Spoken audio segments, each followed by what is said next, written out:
कुरुक्षेत्र का वो अंतिम सच जिसने दुर्योधन को अंदर से तोड़ दिया। कल्पना कीजिए उस मंजर की।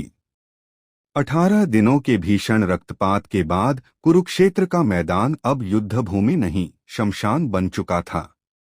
जहां कल तक शंखनाद और तलवारों की खनखनाहट थी, आज वहां केवल मृत्यु का सन्नाटा गूंज रहा था। टूटे हुए रथ, हाथियों के शव और रक्त से सनी मिट्टी के बीच कुरुवंश का अभिमानी युवराज दुर्योधन अपनी टूटी जंघाओं के साथ पड़ा था। उसकी सांसें उखड़ रही थीं, लेकिन आंखों में पराजय की आग और हृदय में छल का आक्रोश अब भी धधक रहा था। तभी वहां श्री कृष्ण का आगमन हुआ। दुर्योधन ने कृष्ण को देखते ही अपना सारा विष उगल दिया। तुमने छल से मुझे हराया है कृष्ण।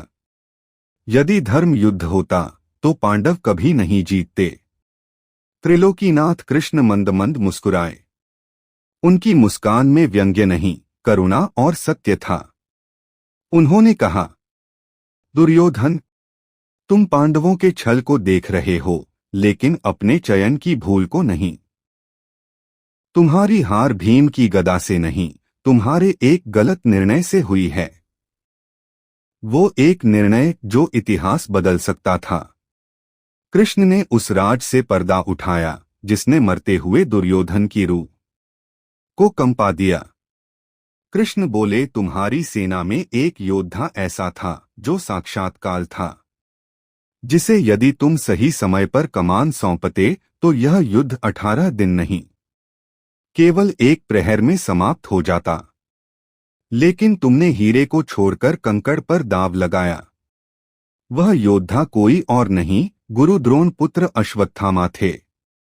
अश्वत्थामा, जिसे दुर्योधन ने कभी समझा ही नहीं। दुर्योधन अपनी मित्रता और भावनाओं में इतना अंधा था कि उसने कर्ण पर तो भरोसा किया, लेकिन अश्वत्थामा, जो शिव के अंशावतार थे, को अनदेखा कर दिया। कृष्ण ने दुर्योधन को उसकी रणनीतिक भूलों का आईना दिखाया।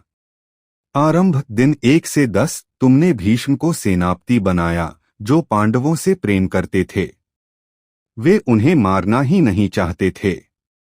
मध्य दिन 11 से 15 तुमने द्रोणाचार्य को चुना, जो शिष्य मोह में बंधे थे। अंत दिन 16 महाभूल, जब द्रोण गिरे तब तुम्हें अश्वत्थामा को चुनना चाहिए था। उसका क्रोध पिता की मृत्यु के कारण चरम पर था। वह रुद्र बन चुका था। किंतु तुमने क्या किया? तुमने भावुकता में आकर कर्ण को चुना। कर्ण वीर थे, दानवीर थे, लेकिन वे मरणशील मॉर्टल थे, जबकि अश्वत्थामा अमर थे। क्यों? अश्वत्थामा थे विजय की कुंजी। कृष्ण ने अश्वत्थामा की शक्तियों का जो वर्णन किया, वह सुनकर दुर्योधन सन्न रह गया।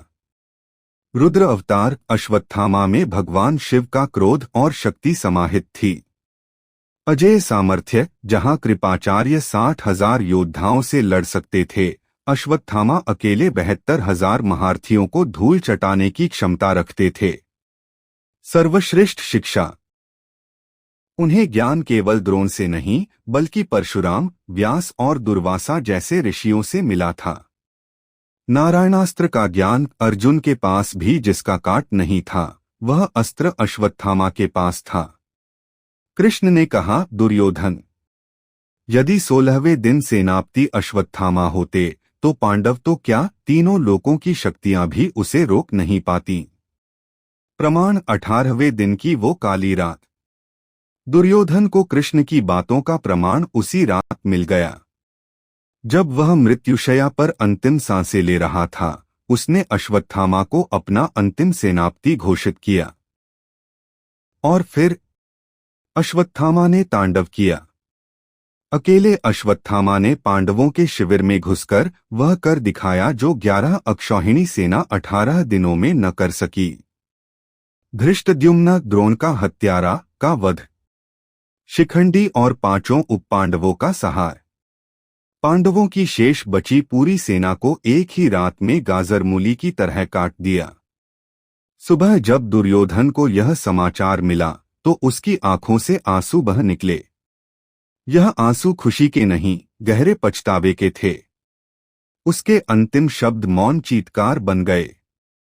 हाय, जिस शक्ति को मैं अंत में ढूंढ पाया, यदि उसे पहले पहचान लेता तो आज कुरुक्षेत्र का विजेता मैं होता। दुर्योधन की यह कहानी हमें प्रबंधन, मैनेजमेंट और जीवन का सबसे बड़ा पाठ पढ़ाती है। संसाधन, रिसोर्सेस होना ही काफी नहीं है, सही समय पर सही व्यक्ति की पहचान करना ही असली नेतृत्व है। अक्सर हम भावनाओं या पूर्वाग्रहों में पड़कर अपने सबसे काबिल योद्धाओं, टीम मेंबर्स को नजरअंदाज कर देते हैं, और जब तक हमें उनकी कीमत समझ आती है तब तक बहुत देर हो चुकी होती है। क्या आप भी अपने जीवन या टीम में किसी अश्वत्थामा को नजरअंदाज कर रहे हैं? हरे कृष्ण।